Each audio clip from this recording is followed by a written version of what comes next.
সালাত এটা 2 নাম্বার রকম। সালাত 2 নাম্বার। 1 নাম্বার আমরা বলেছি ইসলামের 5 রকমের মধ্যে 1 নাম্বার তাওহীদ, 2 নাম্বারটা কি? সালাত। সালাত দুনিয়াতে ফরজ হয়নি। সালাত কি দুনিয়াতে ফরজ হয়নি, অন্যান্য ইবাদত দুনিয়াতে ফরজ হয়েছে, কিন্তু সালাতের স্পেশালিটি হলো সে সপ্তম আকাশের উপরে ফরজ হয়েছে। কোথায়? সপ্তম আকাশের উপরে সে ফরজ হয়েছে, এবং এটা হলো ইসলামের 2 নাম্বার রকম। 3 নাম্বার কথা হলো কিয়ামতের দিন ইবাদতের মধ্যে সর্বপ্রথম যে হিসাবটা নেওয়া হবে সেই হিসাবটা হবে সালাতের। যে ব্যক্তি ভাই হোক বোন হোক যদি সালাতের হিসাব ঠিক মতো দিতে পারে তাহলে বাকি হিসাব ইনশাআল্লাহ আসান হয়ে যাবে, আর যদি সালাতে ফেল করে তাহলে আর পাস করা লাগবে না। ফাহুয়া লিমা সিওয়াহু আদিয়া। যদি সালাতের হিসাব কেউ দিতে না পারে তাহলে বাকিগুলো আরো নষ্ট হয়ে যাবে, হিসাব দেওয়ার কোনো কাজ করবে। সবচেয়ে সহজ প্রশ্নের উত্তরটা যদি কেউ দিতে না পারে তো কঠিনটা পারবেও, উত্তর দিতে গিয়ে তো আর কলম ভেঙে ফেলাইবে। ঠিক ওইরকম অবস্থা হবে এই লোকের যে সালাতের উত্তর দিতে পারবে না। সালাত না পড়লে উত্তর দিবে কি করে? সালাত যদি না পড়ে তো আনসালান, আরে বেদাতিদের এই তরিকে যেমনি হোক না কেন পড়লে তো একটা হয়তো উত্তর থাকবে, কিন্তু যে পড়েনি মোটের উপরে তার কি উত্তর থাকবে? এটা হলো 3 নাম্বার, কিয়ামতের দিন প্রথম হিসাব হবে সালাতের। 4 নাম্বার, ইবাদত কখন ফরজ হয়? যখন বালেগ বা বালেগা হয়। আমি সংক্ষেপের জন্য নাহলে আপনাদেরকে জিজ্ঞাসা করার ছিল। ইবাদত ফরজ হয় যখন বালেগ ও বালেগা হয়, সাধারণত ছেলে 15 মেয়েরা 12, এই বয়সে ইবাদত ফরজ হয়। সালাতও একটা ইবাদত, সালাতও এই বয়সে ফরজ হয়, কিন্তু সালাতের ব্যাপারে রাসূল সাল্লাল্লাহু আলাইহি ওয়াসাল্লাম বলছেন যে মুরু আওলাদাকুম বিস-সালাতি ওয়া হুম আবনাউ 7 সিনিন। তোমাদের সন্তানদের বয়স যখন মাত্র 7, তখন মাত্র 7 তখন সালাতের আদেশ দাও। আমাদের দেশে কি করে? বাচ্চাগুলোকে মসজিদে নিয়ে যায় না, বাচ্চা নিয়ে আসা নিষেধ, যারা মসজিদে লিখে দিবে। আর যদি কোনো মসজিদে নিয়েও কেউ যায় তাহলে বাচ্চাগুলোকে সব লাস্টের কাতারে দিবে, সব টিমে মারামারি আর গুটাগুটি করবে। এটা ঠিক নয়। বাচ্চাগুলোকে নিয়ে যাবেন, শিক্ষা দেবেন যে এরকম দুষ্টামি করতে হয় না। বাচ্চাদের নেচারটা হলো আপনার সাথে বাইরে যেতে চায়, কারণ সে সবসময় ঘরে বন্দি থাকে। তো আপনি ওকে নিয়ে যাবেন এই শর্তে যে মসজিদে গিয়ে দুষ্টামি করবে না, এবং তাকে আপনি আপনার সাথে রাখবেন। এই ভাই যদি তার বাচ্চা তার সাথে রাখে, আর আমি যদি আমার বাচ্চাটা এখানে রাখি, ওই ভাই যদি তার বাচ্চাটা ওইখানে রাখে, তো ওরা দুষ্টামি করার সুযোগ পাবে? পাবে না। কিন্তু আপনি সবকিছু পিছনে দিয়ে দেন, আর যার ফলে ওরা মারামারি করে গ্যাঞ্জাম করে তখন আপনাদের মেজাজটা গরম হয়ে যায়। এটা নিয়ম নয়। যদি বাচ্চাটা ভালো মন্দ পার্থক্য করতে পারে তাহলে রাসূল সাল্লাল্লাহু আলাইহি ওয়াসাল্লাম বলছেন মুরু আওলাদাকুম বিস-সালাতি ওয়া হুম আবনাউ 7 সিনিন। মাত্র 7 বছর বয়সে তোমার সন্তানকে সালাতের আদেশ দাও, তোমার সাথে হাতে ধরে ধরে মসজিদে নিয়ে যাও। রাসূল সাল্লাল্লাহু আলাইহি ওয়াসাল্লাম বলছেন যে প্রত্যেকটা সন্তান ইসলামী স্বভাবজাত ধর্মের জন্মগ্রহণ করে, এরপর তার বাবা মা তাকে ইহুদি খ্রিস্টান বানায়। মানে ওর বাপ যদি ইহুদি হয় তো ওদের ইহুদিদের উপাসনা নিয়ে যায়, হিন্দু হলে হিন্দুদের নিয়ে যায়, খ্রিস্টান হলে খ্রিস্টানদের নিয়ে যায়, কিন্তু মুসলমান এর কথা বলা হয়নি। কারণ কি? কারণ ও তো মুসলমান হয়ে জন্মগ্রহণ করে, কিন্তু দুঃখজনক হলো সত্য বাপ যে নামাজ পড়ে না, মসজিদে ওকে চেনাই না। তাহলে এর জন্য দায়ী কে? এই বাপ দায়ী। কিয়ামতের দিন ওর বাপের কোনো আমলের কারণে যদি সে জান্নাতে যেতেও পারে তবুও ছেলেটাকে আটকে দেবে যে আমার বাপ আমাকে নামাজের কথা বলেনি। এটা আপনার দায়িত্ব, তাকে ভালোভাবে লালন পালন করতে হবে। মুরু আওলাদাকুম বিস-সালাতি ওয়া হুম আবনাউ 7 সিনিন, 7 বছরে আদেশ করতে বলা হয়েছে। ওয়াদরিবুহুম আলাইহা ওয়া হুম আবনাউ 10 সিনিন, 10 বছরে কিন্তু সালাত ফরজ হয় না। 14 বছর বা 12 বছর, আমি 15 বছর বা 12 বছর বলেছি। বালেগা হলে ফরজ, 10 বছরে সাধারণত হয় না, 10 বছরেও সাধারণত বালেগা হয় না।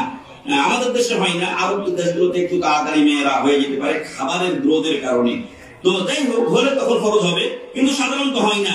তো 10 বছরে মারতে বলা হয়েছে, না হলে সে বেয়ালা হয়ে যাবে, বেলাইনে চলে যাবে, আপনার কথা শুনবে না, সে গায়রুল্লাহর পথে চলে যাবে। নাউজুবিল্লাহি মিন যালিক। 5 নম্বরে মুসলিম এবং কাফিরের মধ্যে পার্থক্য হলো সালাত।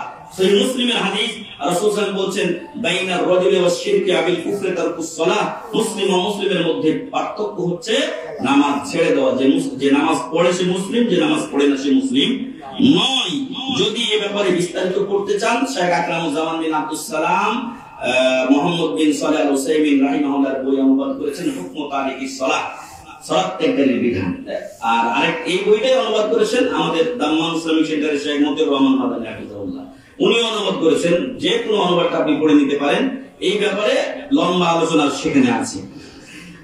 6 নম্বরে রাসূল সাল্লাল্লাহু আলাইহি সাল্লামের নাম শুনলে সমাজে অনেকেই কি করে, একটু করে থুতু লাগায় চোখে মুখে দেয়। আর রাসূল সাল্লাল্লাহু আলাইহি সাল্লাম যে লাস্টে বলে গেলেন আসসালাহ আসসালাহ ওয়া মা মালাকাত আইমানুকুম। সাথীরা বন্ধুরা, নামাজ নামাজ অধীনস্থদের দিকে খেয়াল রাখবে। নামাজ কই গেল? শেষে যে ওসিয়তটা করলে সেটাও আপনি মানেন না। আপনি কিসের নবী প্রীতি দেখান, নবীর মহব্বত আপনি কিসের দেখান? আপনি এই আশহাদু আন্না মুহাম্মাদুর রাসূলুল্লাহ সময় আপনি চোখ মুছে নারিয়া করেন। আপনার এগুলো খালি লোক দেখানো আর বদমাইশি আর শয়তানি ছাড়া এগুলো কিছু। আপনি যদি সত্যিকার নবীর উম্মত হয়ে থাকেন তো নবীর অনুসরণ করবেন। নবী মৃত্যু সজ্জায় শায়িত তখন বলে গেলেন নামাজ নামাজ, আর আপনি আমি নামাজ ছেড়ে দিয়ে বসে আছি। কোন ক্রমেই সালাত ছাড়া মুসলিম হওয়া যায় না। এই মর্মের মাসআলা অনেক কঠিন কঠিন মাসআলা আছে, এগুলো বললে হয়তো মানুষের মানে অবস্থা খারাপ হয়ে যাবে। হুজুর কি হয়ে গেল, না আসলে বাস্তবে সেই মাসআলা। যদি মুসলিম না হয় তাহলে মুসলিম কবরস্থানে দাফন করা যাবে, তাহলে মুসলিম নারীর সাথে তার বিয়ে যাবে চলবে। যদি মুসলিম মহিলা নামাজ পড়ে তাহলে বেনামাজির সাথে বিয়ে দেওয়া যাবে?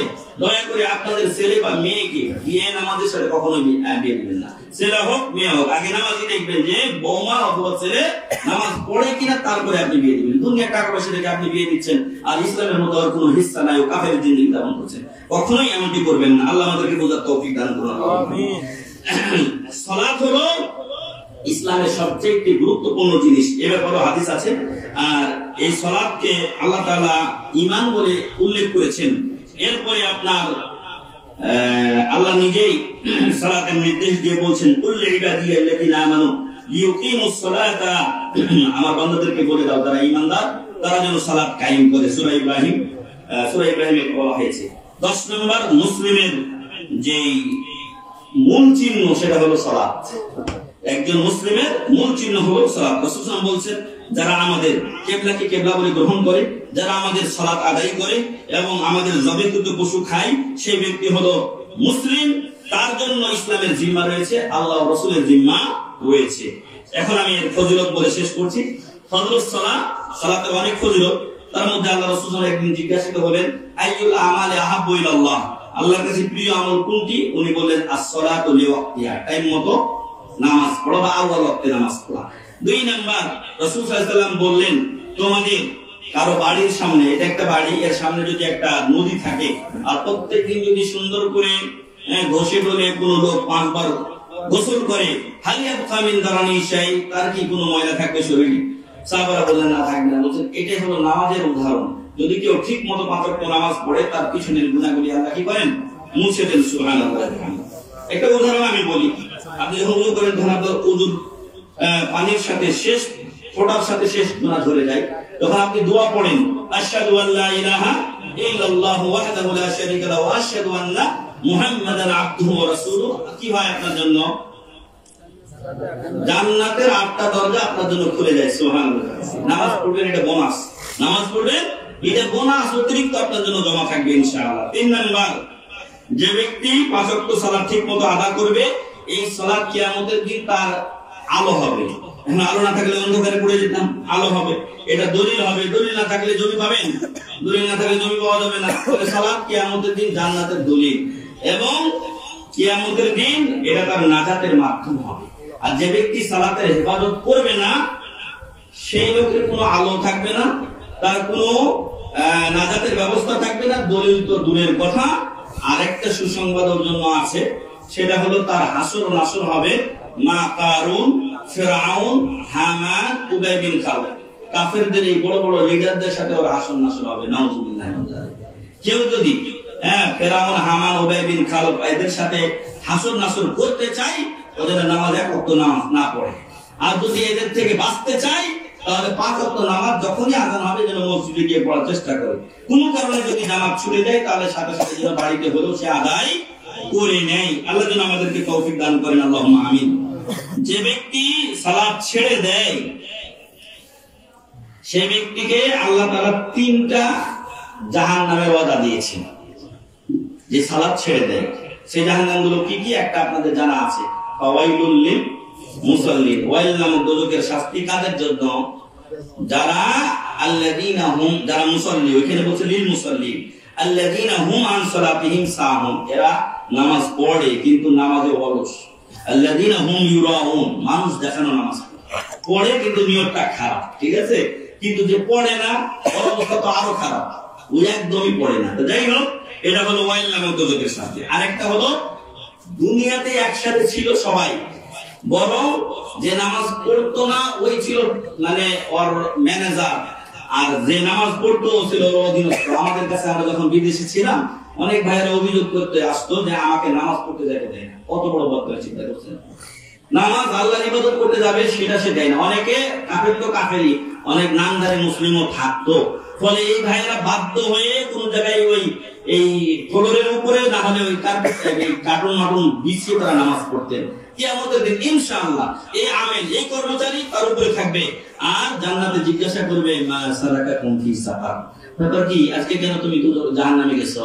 ক্বালু লাম নাকু মিনাল মুসাল্লিন। সাকার নামক দোজখে যখন যাবে, জাহান্নামে যাবে, তখন বলবে মা সালাকাকুম ফি সাকার। তাহলে দ্বিতীয় জাহান্নাম যেটা ওয়াদা দেওয়া হয়েছে তার নাম কি?